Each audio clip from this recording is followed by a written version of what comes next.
It's your time, baby. It's your time. It's your time. Married to the Ring, the fastest growing minority women-owned relationship coaching organization in the world.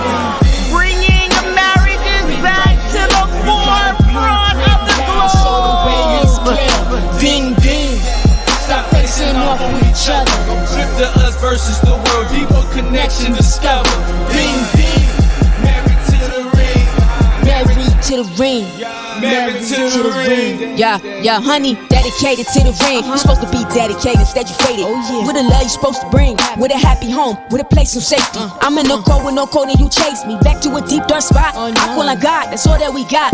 We in the real best spot. I see the rain from the drop. I see the rain in the storm. We don't even make love no more. We don't even kiss like we used to. We don't even care. Can instead now we kick down them doors. I don't even know why I'm with you. We don't even take pictures. Abusive and mean, cold-hearted. No dream dedicated to one thing. Like we not dedicated to the ring. Ding.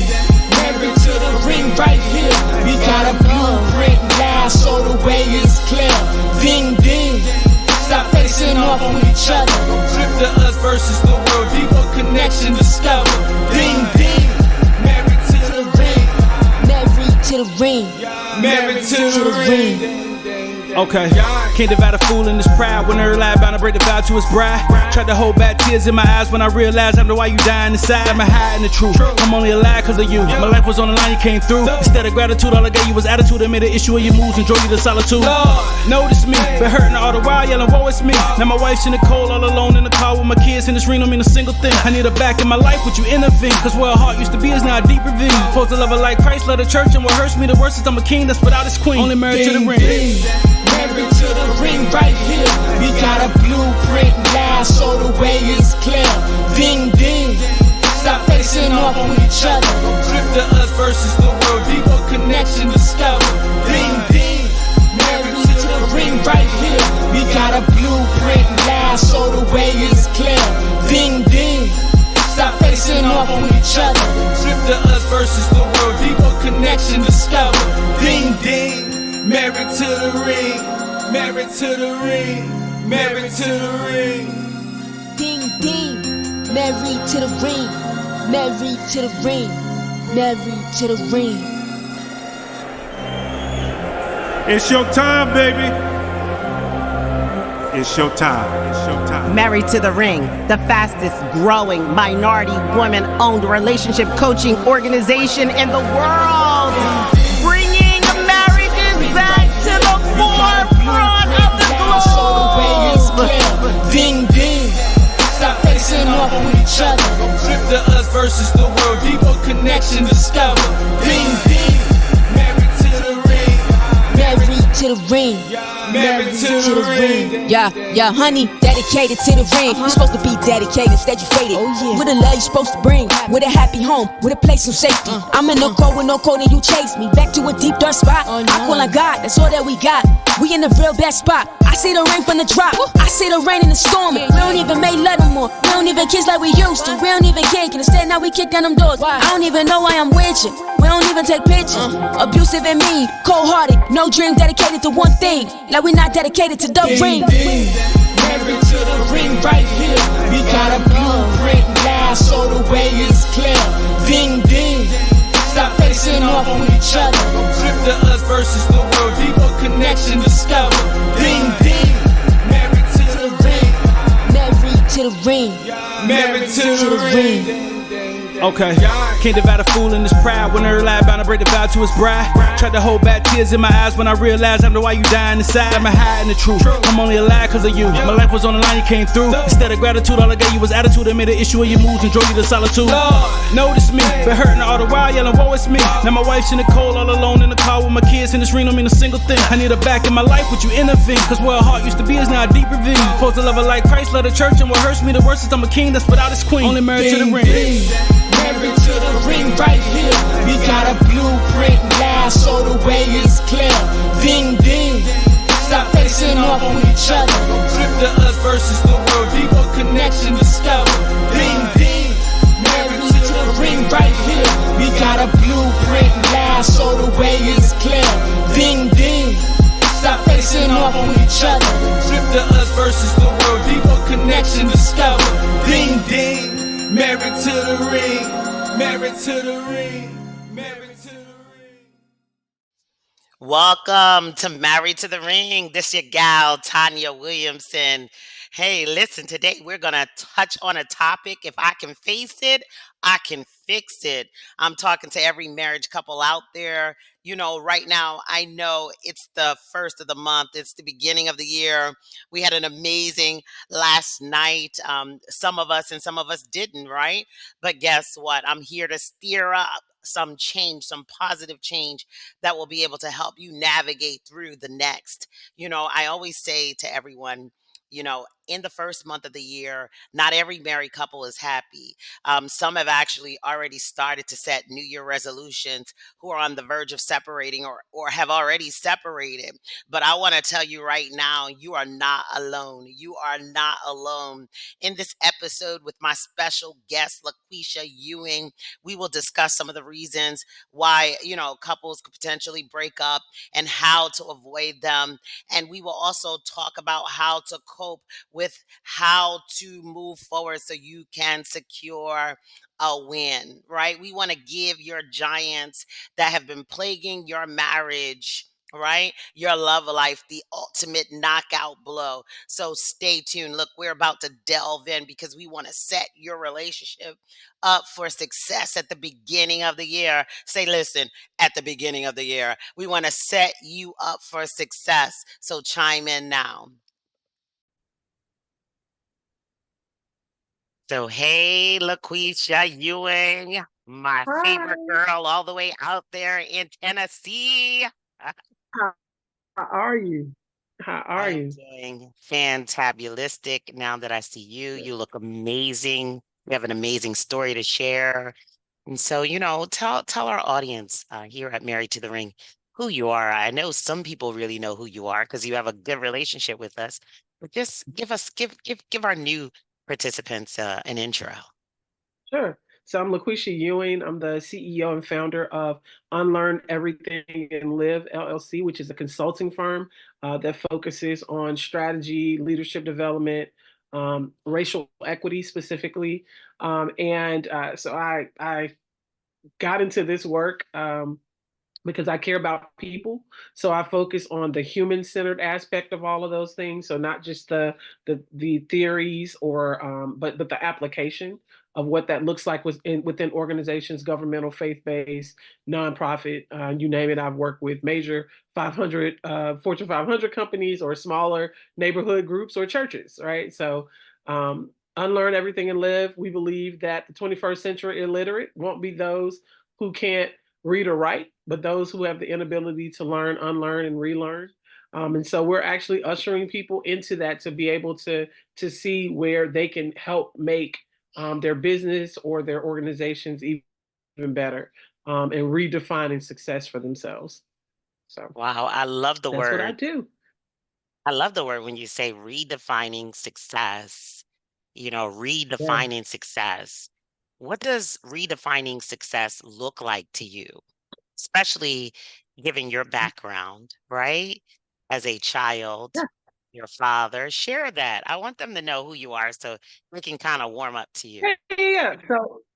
So the other thing that I didn't speak of it personally is so I am married. I'm actually gearing up for my 15th wedding anniversary. 15 years married in January. We'll be together 26 years. So I kind of look back over that time, like, oh my goodness, like I was 19 when I met my husband. I'm 44 now, and so I tell people that this year he will have been in my life longer than he hasn't been in my life, right?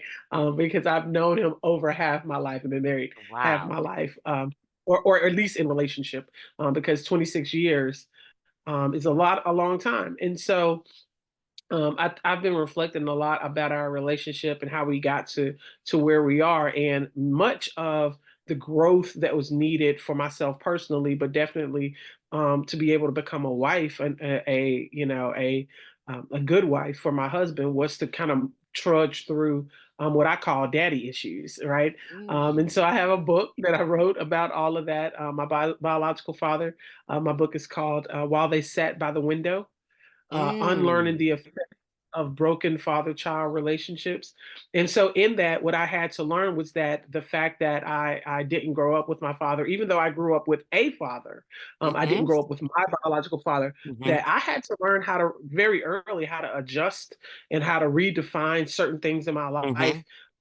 And so over time, what I ended up creating was a method. So Unlearn, for those who come through my program, on a relational side, Unlearn is actually an acronym. And so I give people the steps of how to unlearn in that acronym. Um, and one of the things that I often tell folks is that you have to be able to identify the thing, and unlearn the myth, Yes. or let go of some of the other things that you have deemed facts about a particular thing. So one of the things I often hear, Tanya, is when people are talking about like relationships, if women are talking about men, I'll hear things like, so, all men are dogs. And I'm like, okay. So let's get to the root of that thing, right? Let's get to the root of it. Absolutely. Yeah, so the first thing I asked them, I was like, do you know all men? That's the first. I was like, well, of course I don't know all men. Okay, I said so that statement right there is like, okay, so we're gonna take off all because you don't know all men. I said, but you're basing this on something. So, well, I'm talking about all the men that I date. I said, okay, so all the men that you've dated. No, she said all the men that I know. She said based on all the men I know, and I said, okay, so all the men you know are dogs. I'm like, so did you grow up with your dad in the home? Well, no, but my uncle, my pawpaw, they were good dudes. They step up for me. They did this. I said, oh, okay. So uncle and pawpaw are good dudes. Right. Yeah. I said, so not all the men that you know are dogs. Just Say okay, so that. right, and so we keep Say peeling that. the layer. This is just the first principle, right? We're trying to get you to Right. understand why you believe what you believe, and so we end up in a place where they'll say things like, "Okay, the dudes that I date. Okay, so the men that you date. Okay, well, where did you meet these guys?" And then they'll say, at church or at the club or wherever. I said, "Oh, so basically the statement is all the men that you've dated that you met at church or at the club Our have dogs. have out well have revealed to you that they're dogs, and Right. then I'll ask questions about how that person is. Did they have children or do they Right. have a mom? Well, they were Right. mama's boys. I said, oh, so they're really not dogs all the way around. They actually are. Oh, so basically the statement is all the guys that I've dated in the last 3 to 5 years that I met at the club or at church who had these qualities, these tendencies, and I showed up in a relationship this way have turned out to be dogs. And we start right there because we got to start Yep. with facts. Yep. And Yep. when we Yep. start with facts, people tend to see whatever the story is that they believe, the story that they've been telling themselves. That's what Brene call it. Like, Brene Brown often says, what's the story you're telling yourself? Mm-hmm. Mm-hmm. You're telling yourself a story that's based in a in a myth, in a fable. It's your version of the truth, and it doesn't make it factual. And it But doesn't them make it steps, factual. You know what I ah, love about what you're doing, Lakweshia, with communities is you're changing perspective yes, and you're changing their perspective of what they perceive as true that is right, not true, right? right, And basically it's just mind mastery. Like let's undo what you've learned yes. because of one toxic experience, or let's find out why you keep attracting what is toxic. But you have to be able to admit it, right? So that's the other thing. Most people dive into the solutions in, and what I often tell people is that, so if I have two broken knees and two broken ankles, and Mm-hmm. you offer me popsicles, Mm-hmm. well, it's a refreshing treat, but it is not a Yes, solution to the problem that I have, because once I'm exactly. done partaking of that, right, I'm still sitting there in the state that I'm in. Most people are trying to generate solutions for a problem that they have improperly diagnosed. Huh. Your problem And is wait. not That's a mic drop right there. overspending. Improperly diagnosed. Improperly Improperly diagnosed. diagnosed. Yes. So you're improperly diagnosing what you think is the issue. You may think the issue is you have horrible money management. Well, that might be what you think the issue is, but if you keep digging, what you're going to find is, why do you shop so much? Well, I shop so much because I like nice things. Well, why do you like nice things? Not just quality. I like stuff. I like name brands. I gotta have everything I have has to be plastered in a brand of some sort. Why do you need that? Well, if you grew up in poverty, I can tell you why you need that. I can explain to you why you need that, because you're trying to relive a lifetime that you did not have what you think you deserved. And so you Exactly. thought as a child, I deserved these name brands. I deserved to be seen. And you have defined those brands as value. People will think that I am XYZ If if I I am wear these donning brands. these. Right. My So gosh. it's a mindset. You may not have even grown up in poverty. You actually may have a poverty mindset, but you grew up middle class or maybe even wealthy, but you're trying to prove to other people your valuation based on an external thing, like the car you drive, the neighborhood you live in, the clothes Mhm, you wear. But when mhm, you are comfortable in your skin, when you have effectively unlearned all of those bad habits, all of mhm, those toxic thoughts that have taken root. And the thing about something that takes root, it grows up and it branches out. And so mhm, it touches every aspect of your life. When you have mhm, an unlearned, when you have a learned behavior, a toxic learned behavior, mhm, what mhm, you will find is that and that's what I found when it came to mhm, marriage, that I had mhm, this toxic core about what mhm, I thought about men because mhm. of the relationship or the broken relationship With your that I had daddy. with my dad. You Yeah. know, it's interesting. I love what you do, and I've always expressed that. I'm looking at probably our anniversary date is almost like when I talk about you and I, our anniversary date. Married to the Ring wasn't birthed until uh 2017, which was February, and legally established in May. However, we met at a conference a year prior. So 2016, and now we're in 2000, we're moving to 2024 in another day, less than 48 hours.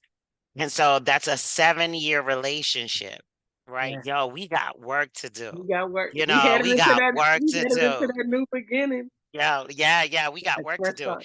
And I don't know if you remember this, like I know for the audience that's just listening to this, Laquisha was also a part of Married to the Ring Volume 1 book. Interestingly enough, I pulled the book out because one of the pieces that I really loved about how she challenged the readers on the topic about the daddy issue. Your daddy is not, your husband is not your daddy. I'll put it that way, her exact words. Your husband is not your daddy. Your daddy issues are real. Acknowledge them. Your bag is not big enough to carry the blame. But she doesn't, I mean, just looking at the pages of the book, she's round eight. She's round 8, you know? And so it's absolutely phenomenal. And so I know, 26 years, 19 years old, Yeah. traditional Yeah. marriage, Yeah. you don't hear about that. 44, still with the same man who has Yep. raised her siblings as their own children, Yep. right? And what I mean by that is her brothers, Yeah. By as my their as biological father, by the father that didn't raise me. listen. So so this That's she God's talks about tapestry that. there. Yeah. Exactly. She talks about that, and they're soaring. I know the last time at college and all of Yeah. So this. Emerson has graduated. He's actually graduated. He graduated last spring and is working. He's 22. Frederick is 25. He actually is a father himself, and Yes. working and So taking now care of his you're kids. the aunt, nanny, grandma. You all of it. Them babies are No, I'm yours. just auntie. I'm just still the auntie. You Like to the auntie. my roles were very defined with my brothers. I tell people we did not adopt them, because to adopt a child is to, like, they would have become Ewings.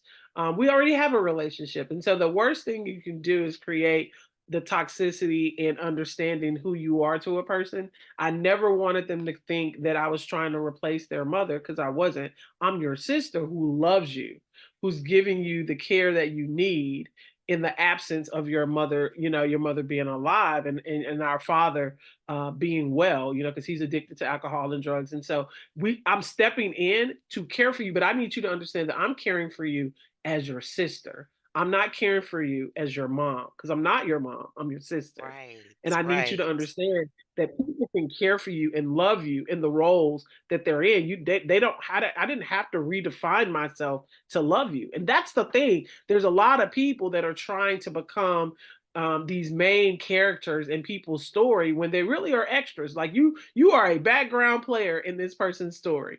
Like I am not I could never replace their mother, and I shouldn't ever try. All You I know, we, needed to do was show them love in the role that I had, which is their sister, and I still have that. you know, that right there is a whole series all by itself. Seriously, right? Making sure that individuals function in the right role and then communicate the role that they're functioning in to the loved one so that it doesn't create generational issues or confusions. Yeah, Because we have to be perfectly honest, especially in the African American community. Back in the day, you would have an individual, you'd be like, that's Uncle Joe, but that really wasn't Uncle Joe. That was your mother's boyfriend that she didn't want you to know that she was sleeping with, or correct, etc. And so then you have this generation growing up, that's uncle, but then it's confusing. That's not uncle. That was just someone my mother messed with. correct. And you're And thinking their kids and are now now they're gone, right? And now they're exactly. gone. So we end up taking what it is that we passed on trauma as tradition. So what happens is, if that's what everybody does, right? If everybody says so and so is uncle, or auntie, so then you grow up with the understanding. I remember, let me pause here. I remember when my brothers were younger, because they nobody in their life, all of their older siblings, their mom, like their aunt that they knew, nobody in their life was married. So if you could just fathom a life and understanding where marriage is not even a conversation. So they understood boyfriend, girlfriend, and they understood baby daddy, baby mama. I'm just going to be real, right? But they Right. didn't understand marriage, which meant that Julian and I unknowingly became the bedrock definition of what marriage was going to be in their mind.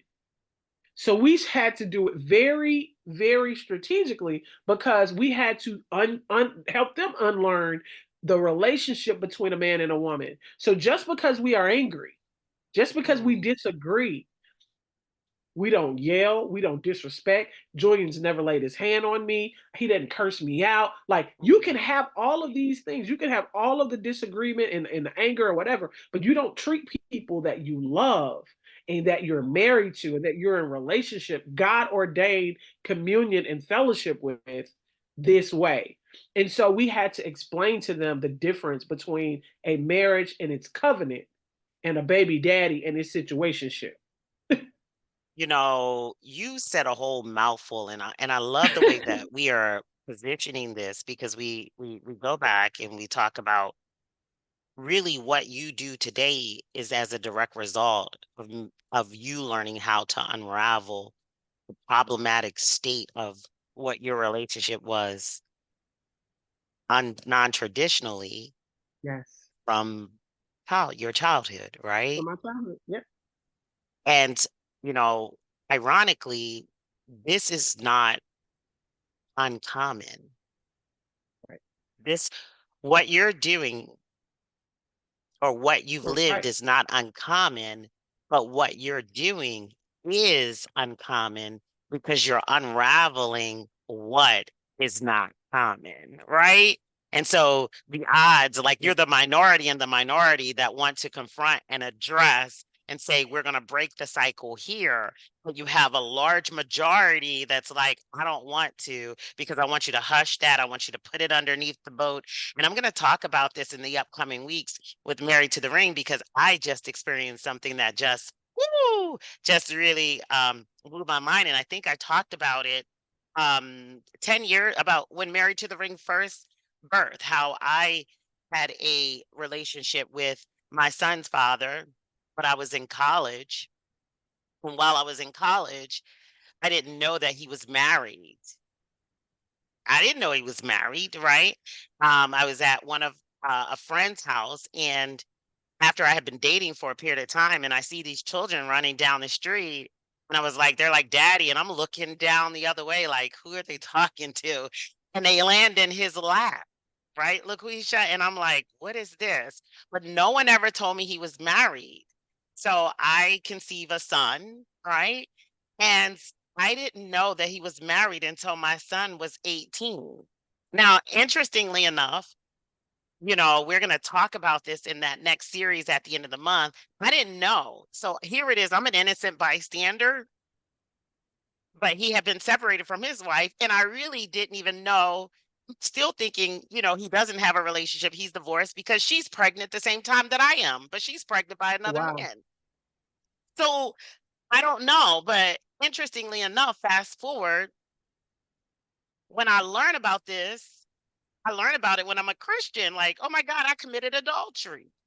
I didn't even know, like, I committed an adultery, right? And, unfortunately, he just passed before finalizing his will, separated from a woman of 32 years.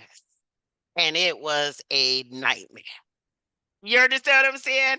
Because we had 30-year relationship. My son called her aunt, because we allowed the children to grow together. I called her aunt, but now she wants to be mommy, but she didn't have a relationship in marriage. So you kind of see, and I'm going to talk on that. Because I'm going to help those individuals understand the importance of making sure that you do a fact check on the single guy that you're dating to make sure that he is not married, he's truly That part. divorced, so that it restricts others from being directly impacted at the latter years of their life. And so it wasn't a pleasant situation, but you are doing what's right. And that leads me into the discussion of why we're here today. And that is really on marriages, right? If you can face it, you can what? What did I say? If you can face it, you can beat it. Is that what we said? Oh, I missed Sorry. it. Hold on. Did I pause? If you can face it, you can fix it. Yes. If you can face it, you can fix it.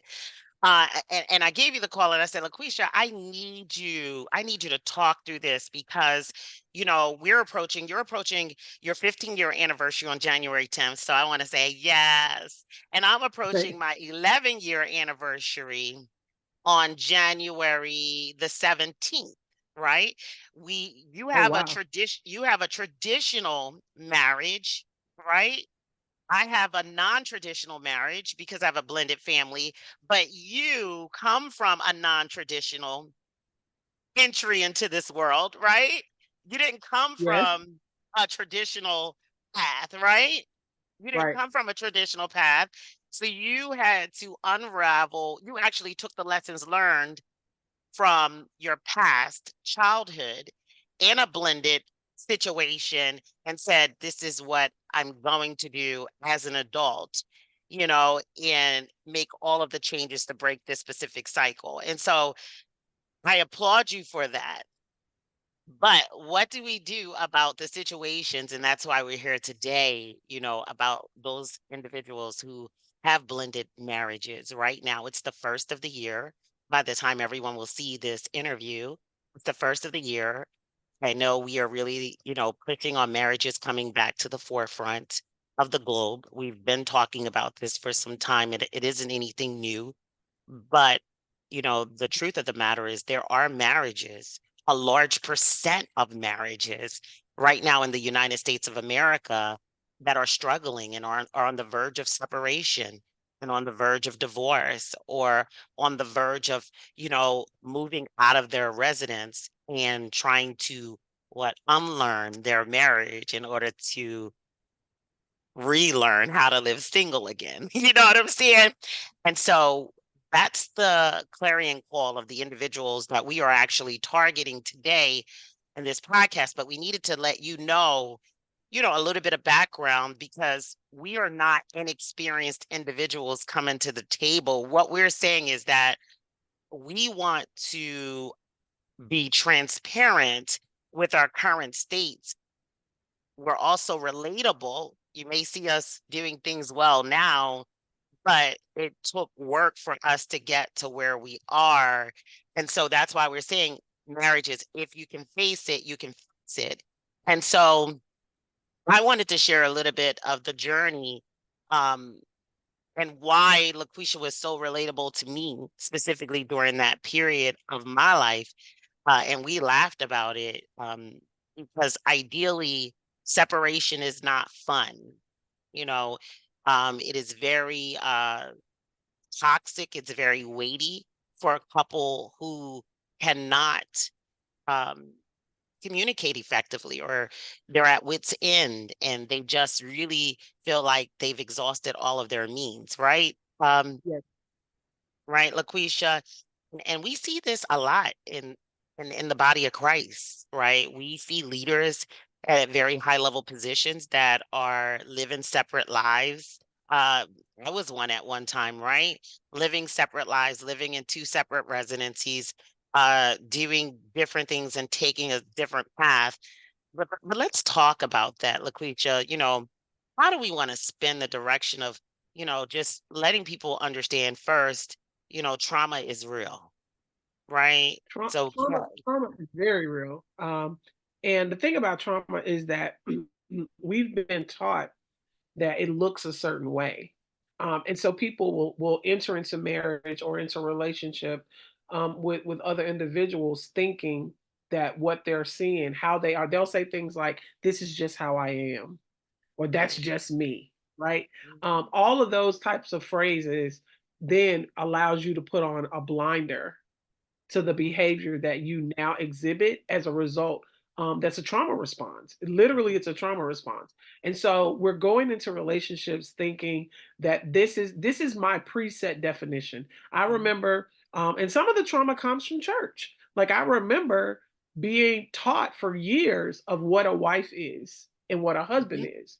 And so mhm, there was a checklist, right? There ended up mhm, being this checklist in my mhm, head mhm, that I thought this is what it should look like. And this is mhm, what I should be doing, right? I would often brag about, I'm Proverbs 31. Like I know, like you should know that you're getting a good thing. Well, here's the thing: it's great. It's great for you to, kind of use biblical scriptures or stories or principles to, base your characterization. That's fine. But mhm. this is what I had to learn. No one. So Proverbs 31 is like the instructions on the back of a cake box. Exactly. Okay. So no one has ever been Julian's wife. So Exactly. what makes that cake that I'm going to make, that Duncan Hine? What makes that cake that you read the back of the box and you make different than say your granny or your best auntie's pound cake? Like what make it's something different. They put something in it that makes that cake, because 50 people can make a pound cake and none of them taste the same, right? Nope. Because there's some ingredient, right? So Proverbs 31 is just the basic instruction: eggs, milk, flour, like the basic things you need. That's it. That's all Mhm, Proverbs mhm, 31 mhm, is. mhm, I have some other ingredients that makes mhm, me Julian's wife. And the only mhm, person who can give me those ingredients are God. That I mean, or is God, I'm sorry. So the thing about that being that, so I have to go to God mhm, and I have to know that this is the thing that I'm missing. Well, here's the deal: God's not going to reveal a mhm, whole strategy mhm, at the time that I'm broken and I can't digest mhm, it. Because mhm. I'm sitting here trying to figure out how to be the best version of a wife for him. He said, "No, I need you to figure out how to be the best woman for me." So let's take you, Exactly. let me take you back to your Genesis and show you where you need to heal. Because and Mhm, heal in multiple senses. So heal mhm, as in a mhm, wound, right? mhm, That needs to be healed. But also mhm, think about when you're talking to an animal. You're talking to a dog, mhm, and the dog mhm, is doing something. mhm, And you say heal, that means I need you to stop. I need you to mhm, hear the word of the person who is your leader, who is your owner, who heal, stop, quit moving, stop mhm, doing what you're doing. So I had to heal and heal, stop at the mhm, same time, stop mhm. and get better because you're going to ruin the thing that I blessed you with. You know, Yeah. heal, heal, stop and get better. I know early on, Married to the Ring, we have a program that we created back in 2019 called Destined to Win for Wives. And that program was how to transform you in your marriage, not transform him. And a lot of people look at that. So, if you're on the verge, someone's exiting out of the relationship or no longer wants to tolerate, the question that you have to ask yourself, based upon what you just said, because it starts with God first. No one can Right. change anybody. God Right. created you. And I'm going to say it just like my mentor, Dr. Trim, tells me God created you. What's wrong with God? And the response Right. is nothing.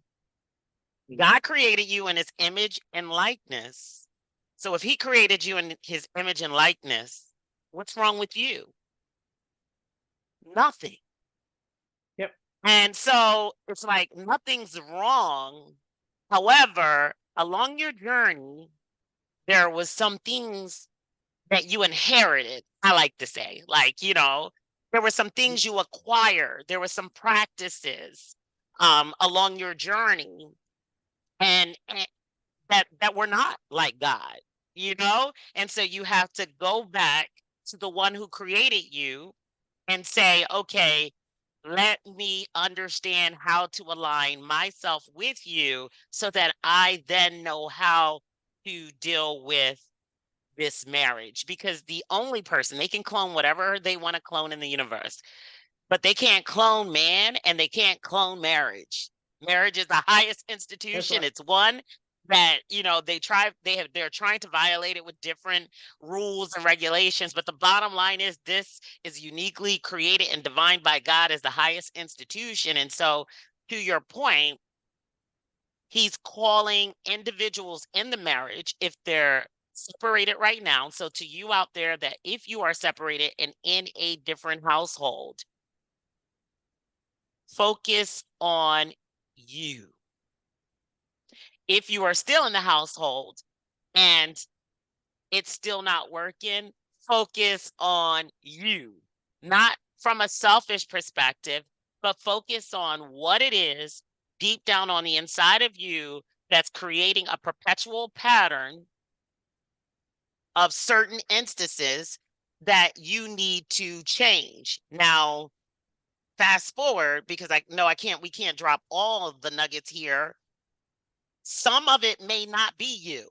And you have to understand and have concrete boundaries to say, nah, that's their trauma. That isn't my trauma, but I'll ask the Holy Spirit and I'll acquire tools on how to help that individual cope with their trauma. You understand what I'm saying? But you don't take on the trauma because you are not their savior. You are not the Yes. person to fix them. They are responsible just like you are as an individual. You are responsible to become intentional about a game plan that transform you to become a better you in that relationship. Correct, Lakweshia? Yep. And that's all you can that's all you can actually whether you're married or not. That's the only thing that you can actually control is your relationship with the father. You can't even control the father's relationship with you. I want people to think Exactly. about that. There is nothing that I can do that made God love me. There's nothing that I can do. So if I use that relationship as my blueprint, then what I know is all I can control is how I'm receiving that love, how I'm rejecting that love, how I'm altering that love. What is it that I'm very focused on how I'm showing up in the relationship. And Focused, so that focused and intentional. Sorry, focused and intentional. yeah, It's focus is key. very intentional. Yes. But you have to be intentional to be focused. To be well, that's not true because people focus on stuff.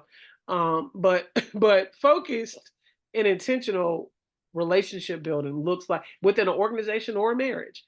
It looks like first doing an assessment. Yep.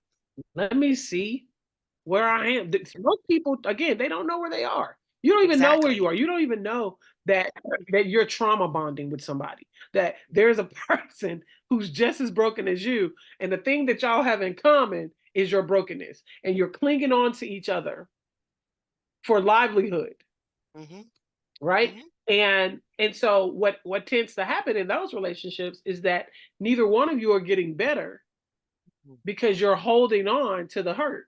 That's what keeps y'all and there are people even in friendships that are the same. They trauma bond with their friend. Like every negative thing that happens, you have a group of people that you are consistently building relationship with and building community with that are toxic and going through this cycle. Y'all are just going around every year in this same cycle. And so again, until you get focused and intentional on who you are and the healing that is going to be required, Mm-hmm. you're going to keep producing at the level that you're producing, Mm-hmm. be it good or bad. Because Mm-hmm. people don't understand, you can avail in your toxicity. You are now level 7 toxic. You started level 1, but now that little imp has now become a minion. And now that minion has become a demon. And now Yep. that demon, when it got friends, and now you got a cruel strongholds. You got a crew of strongholds and you broke that thing down and you are telling the truth. And they think it's right, and they think it's right. And so But when the someone word with the tells us, light Tanya, there is a way that appears right appears to be to right, man. right? It Yep, yep. appears to be right. That's the thing. When something looks right to me, that's when I go into prayer. I go when it like I'm like this seemed like the move, this the business. I'm gonna go into prayer because if God doesn't co-sign that thing, We don't do it. I We can't don't even when it looks good. I can't do listen. it. I tell people that all the time, as business owners, as individuals, both of us being married, um, you know, the wife has this discernment. Like God has given us this discernment that I just can't explain it. Like, I oftentimes see people say, we don't want them both in the same room. Sometimes they're like, because if both of them show up in the same room, it's all at root. So what they try to do is they try to keep them separated as best as possible, especially if it's a toxic relationship that they're trying to draw them from. They try to keep the two separated because they know that the one out of the two, when two of them are together, they're going to be able to see clear vision. They're going to be able to see clear motives. They're going to be able to see clear intent. Did you see what I just saw? Or maybe you didn't, but it is the responsibility of the marital party to receive the instructions or the guidance or the discernment that's happening. And the reason why some people are split today or are living in separated households is because they are receiving ungodly counsel from individuals that are creating infection in their marriage, right? Because ideally, if a couple can come together, fast, pray, there's no hidden motive. God can destroy, or rather, through fasting, it reveals what the problem is, and He will give you a solution. But it also calls you to humble yourself to be able to say that I'm willing to surrender to the part of the trauma that does not belong to me or should have never arrived in my life. Because people don't understand that trauma is any life event, any altering life event. That could be having a baby, that could be death, that could be a job change, loss of job, financial reduction, that could be a house move. But people have restricted trauma to just sexual abuse, molestation, and those things. No, trauma is anything that is life altering for an individual, and it can be positive or negative, right? At any time. Correct, Laquisha?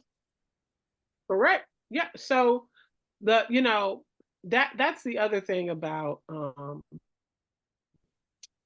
how trauma shows up for us. Like in relationship, we all have to admit that there's a part of us that needs to get better. I'm saying even the healthiest relationship, there's a part of you that has to get better. A part of my story, and this is, the last 4.5 years has been grief stricken. I mean, when COVID hit, I had over 60 plus people that were in my life prior to COVID that are no longer here. Including my pastor, my first wife, my best friend, my father, my mother-in-law. Like I can go on, uncles, like lost very, very close relationship. And it's hard to navigate. It's hard to navigate. I could not foresee that, right? We talked about that earlier. Like I couldn't foresee this happening in my life, but at the same time, my husband didn't know it either, right? And so he has to show up in a different way in my life, and I had to show up in a different way in his life. And we haven't always gotten it right, right? We haven't always like there are things that even to this day that I know that he needs from me.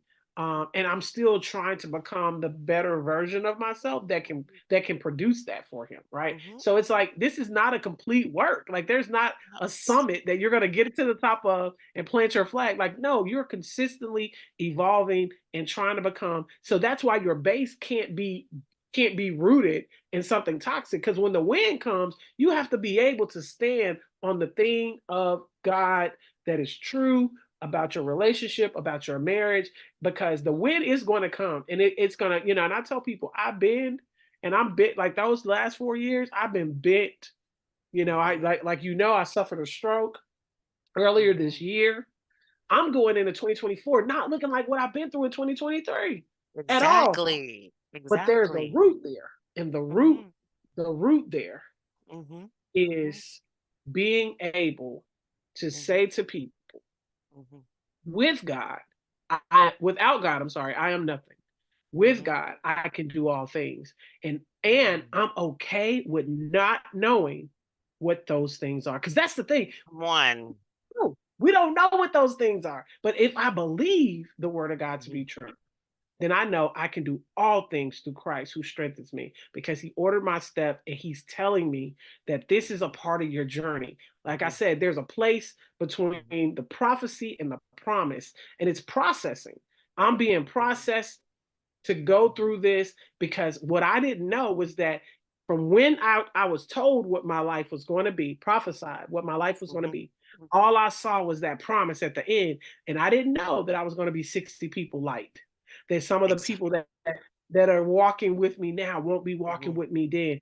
But here's the deal. God shows me, he's like, the things that I have given you, though, the relationships that I've given you, right? That I've given you these fellowships and this communion along the way to show you how much I love you. And you have to know that I'm guiding this. That it's not the people. And so he'll remove people that we've made crutches in our life. He'll remove people. People may die, or people may not die. They may just walk away, or God may phase them out of your life, because the purpose that he had for you in their life and the purpose they had for you, in your life has met its end. And that's why we have to be, I'm so okay. Almost like David. Like I'm so okay with doing whatever God tells me to do and letting go of whatever. That's the thing about unlearning. You have to be willing to let go. If God tells me to go over here and run lunch to my brothers on the field, I gotta run lunch. If he tells me to take a harp and play the devil out of a king, I gotta do that. If he tells me to get a rock and kill a giant, I have to realize that God will use me in different ways, in industry, in marriage, and within church bodies. Like he will, and be pliable enough to say, I know I did it that way, but God, you are the almighty God, you're the all-knowing God, and you're telling me to do it this way. It's different than what I know, It's different than what I've done. I'm going to unlearn this method and relearn this method and keep it moving. You know, you said a whole lot, and I loved it because of the simple fact that, as the Holy Spirit continues to mature all of us, especially those who are really, really surrendered to his will, to his way, the one standing foundation that has to evolve as you evolve is your marriage. Yes. Period. So the marriage will take blows and adjustments all the time, but you can't run out every Right. time there is a blow, right? That's right. You can't That's right. run out every time there's a shift. You said something that was extremely, extremely important. You need to, and I'm going to summarize it at a very high level, you need to understand the season and the assignment. The assignment and the season has to match. Yes. You can't be working outside of the wrong season with an assignment that no longer is producing. And so, I say that because in marriage, sometimes in relationships and people will split is because one still wants to stay familiar with the old assignment. That's human nature. You do It's what's like, I don't want to go in this stretch. Yes. And God is Don't saying, stretch me. listen, don't. And God is saying, listen. And then what you find is you're unequally yoked because he's saying that if you would just let go, I have so much more. Never put you here to do this period, they never put you here to stay. And I believe that has a lot to do with the old teachings of individuals, whereas there was a sense of entitlement when people were under certain leadership of churches or etc., and people were frowned upon when it was time for you to leave, instead of people being I don't want to say advanced, I want to say, the word I would like to use is, instead of celebrating the fact that you've actually matured, I made a deposit in your life, and now I want to see you go ahead and bloom and move forward. I talk about this in the setback fuel my faith. The bottom line is people don't want to let go. And so if you're under that umbrella where you're so loyal to people, it's called idolatry over God. You understand what I'm saying? If you're more loyal to people than God's obedience, you got to be careful, yes. right? Anything. Yes. And so in marriage, I would want to say, if you listen to what Lakweshia said, Lakweshia talked about how it was important to be focused, be intentional, but I like to take it a step further. You not only need to be focused and intentional, but you need to be able to study the times. You understand it? You need to be able to study the seasons. But if you are positioned and you've done a plan, an aggressive plan at an appropriate time, you should be able to say to your spouse, it's time to shift. You understand what I'm saying? Because you understand you're keeping your ear to the father's ear, which both parties should be doing, and you also have a plan in place, and you're already shifting because God does not provide revelation for the now. I don't know about anybody else. Like revelation, he's letting you know. And when you show up by application of that revelation, you like, yo, I'm like 5 years ahead. This is one of the reasons why I'm married to the ring. Was growing so fast at an early pace because all I did was spend time and said, okay, Holy Spirit, we're going to write this out. We're going to get this, done. Remember, we were in England and everybody wanted to hang out. And I was like, I got to stay in the room. I got to finish this business plan. And then he turned around and he put his oil over it. He caused it to skid through. And now, having to say, okay, no, you don't need a 5-year. You now need a 20-year plan, learned by, Dr. Trump. You need a 20-year so you can be able to see. But people don't want to discipline themselves long enough in their marriage to stay and sup before the Lord to get instructions of what's ahead. Instead, they want to rely on YouTube. They want to rely on the systems or the world systems when he's saying, I created every system. If you spend time with me, when you show up to that system, you'll be ahead of time. And so I said all of that to say, when you said all of that, I could resonate with it on so many levels, because I want to say, because that's the audience, right? If you are separated right now, Go back and assess the reason why you're separated, because it may be something so small. The enemy is so subtle. He creates division in a subtle way, and it may not be as big as you thought it was, right? It's just that you guys need formulated plan, that you have to have an open mind to the revelatory insight of God, right? The Right. truth is not the truth unless it is the word of God. You know what I'm That's right. saying? So how you feel today does not necessarily mean that's what the truth is. It's how you manifest what the truth is supposed to be in your life. And getting to that For truth that is what for that time frustrates period. people. Right. Yeah. For that time period.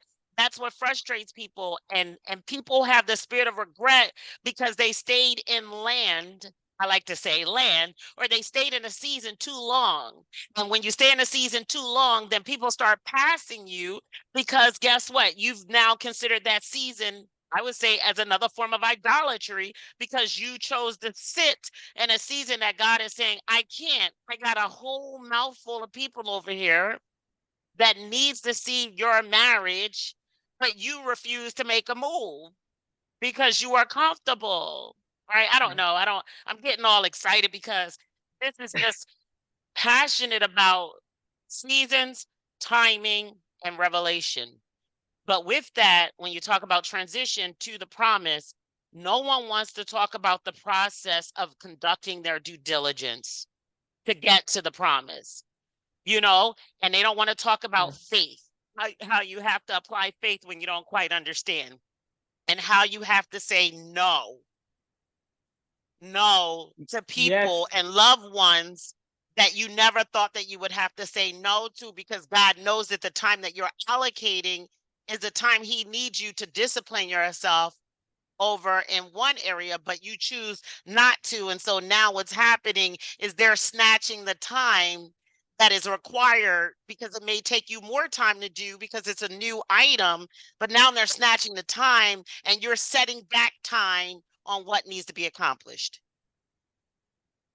I don't know. Yeah. That listen, I think the most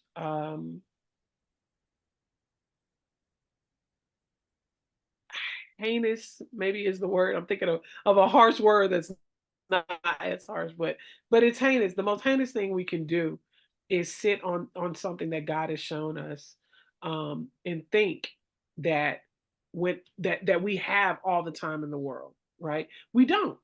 We have a executed.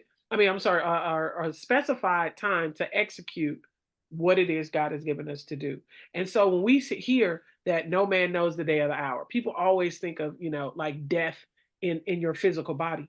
But you could actually that could actually apply to the death of a thing that God has said to you. Like you don't know the day or the hour when God is going to call for you to do those things. That like even when we go back to Habakkuk, Habakkuk talks about writing the vision, make it plain Mhm. because it's for an appointed time. And that Because somebody's going it's to run with. right. And it doesn't say that you're going to run with it.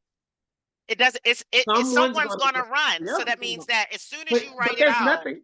someone's gonna, guys, like, okay, well, at least you see what I'm giving you revelatory insight on. Now I'm gonna assign what I would like to say my destiny workers, and they're gonna start But working you on your won't write behalf. it. But people Huh? won't write it. You won't even write They it. won't take the People time. won't They write won't get, it they won't, because to write it, yeah, it yeah, requires they won't. discipline. They won't write it. It requires discipline. And not only Intentional that, discipline. right, not only does it require intentional discipline, but it allows you to see your flaws. It allows you to see where Yes. your areas of opportunities exist. It allows you to say you're a poor steward over your time. It allows you to say, guess what? Your favorite girlfriend right now, you got to go communicate and tell her that unfortunately I just can't do this right now. And you might get some repercussions back from her, like, oh, you don't love me now. And, this has changed or whatever. But then once again, that's a form of idolatry. Do you worship her over your obedience to God because God sees a bigger picture of things that you got to do? See, society and people in marriage are so concerned about what people think instead of focused on what God is saying, to the point that they're going to miss out on the move of God. Acceleration is here. It's going to happen only for a prepared group of people. So, we're not living in that era where you can flip, drop, and some marriages are going to fall, prematurely. They're going to fall prematurely because there's one individual out of the two that have made a conscious decision to say that I don't want to put in that work. You know what I'm saying? But they were okay with signing up for the marriage as long as it was convenient for them. They're not okay when it becomes inconvenient to them.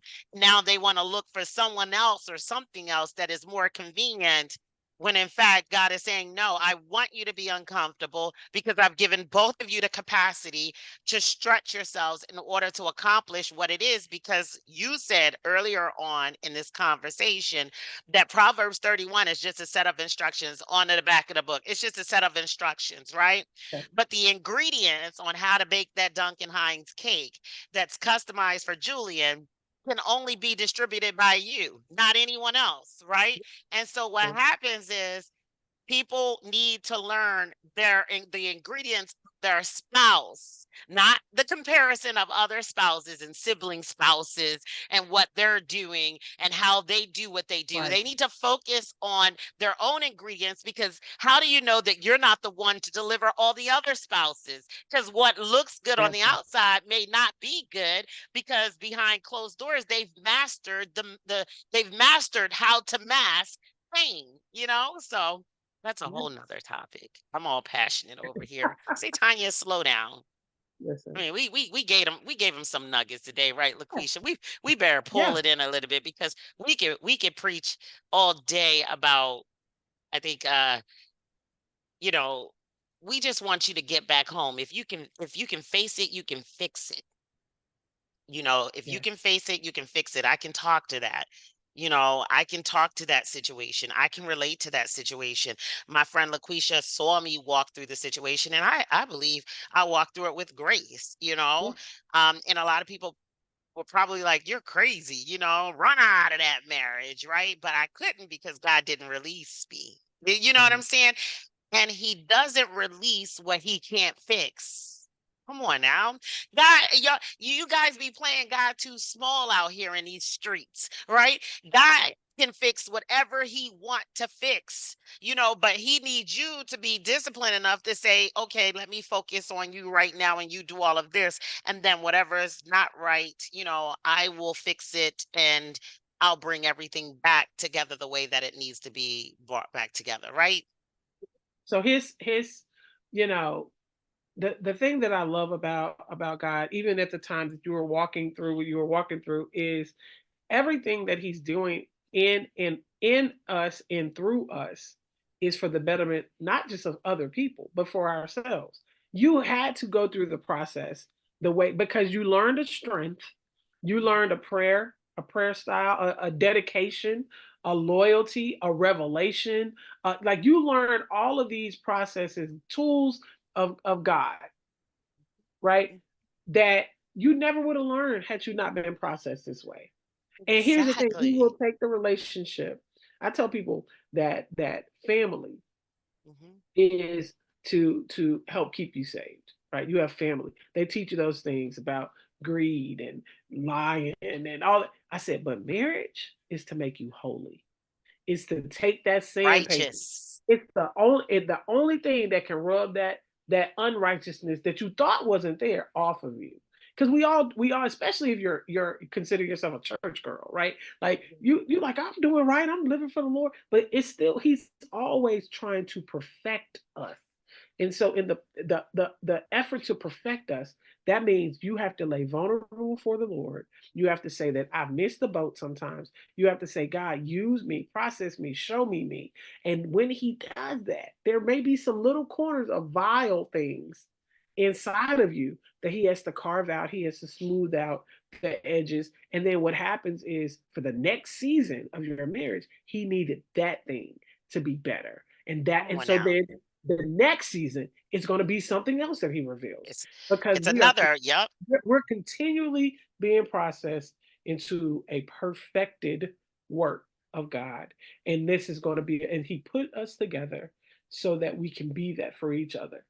Mhm, mhm, That's who mhm. you're supposed to be with your spouse. You're supposed to be that person, that living, breathing being that is God is using as a tool.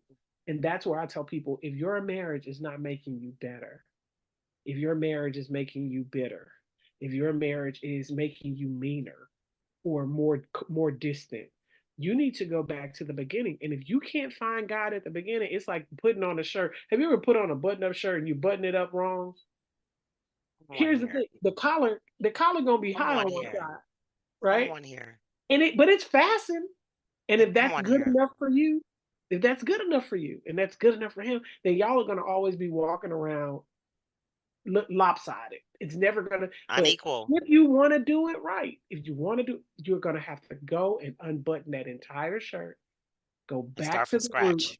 and start over And start from the without reservation. scratch. That's it. And I love that. So we're gonna close right there Yeah. because Laquisha put it nicely. You have to go back, but both parties have to be willing to do it. You can't be in a relationship where you're constantly trying to do it all Yes. single-handedly. I've learned in life, and I've watched this throughout marriages that we've served, you know, some people just only want to show up for the performance. Yeah. And those marriages are not healthy. Yeah. Uh, they don't put in any work, but when the light shines, they're at the forefront, you know. Um, but God sees that. So you have to go and make sure that what you do privately is what you're doing publicly. That's right. What you're doing privately is what you're doing publicly. Because at an appointed time, you can blame a spouse. You can keep blaming, but the truth of the matter is at an appointed time, the world will be able to see who put in the work and who didn't. And this is one of the things that you have to be very mindful that marriage is to cover one another.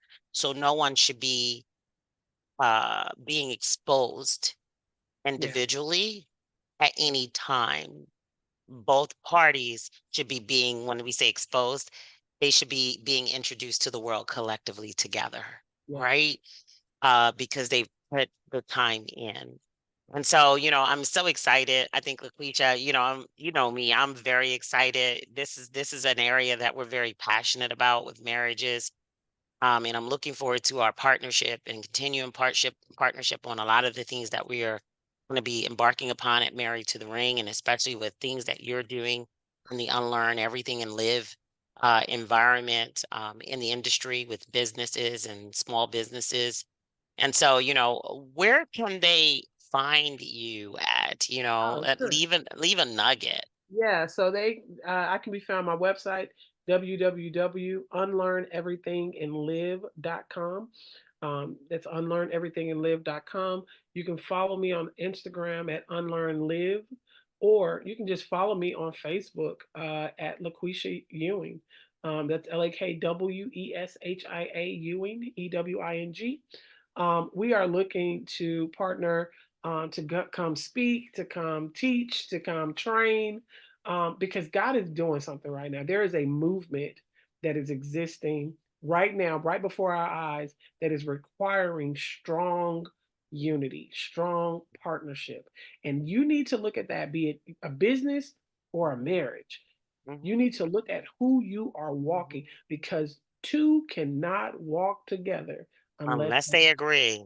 And so if you That's just the don't know reality. what you believe, if Hmm. you don't know what your foundational principles are, what your non-negotiables are, you very well may be walking unequally yoked into a future that you will miss the destination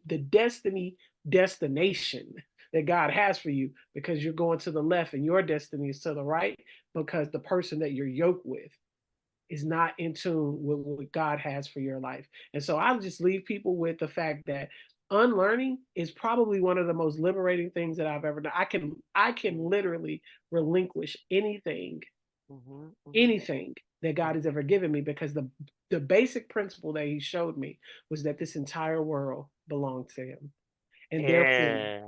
I can tell you when this season I can, just like he looked at that fig tree and said that fig tree wasn't producing in that. It was A deep. supposed to be producing in that season.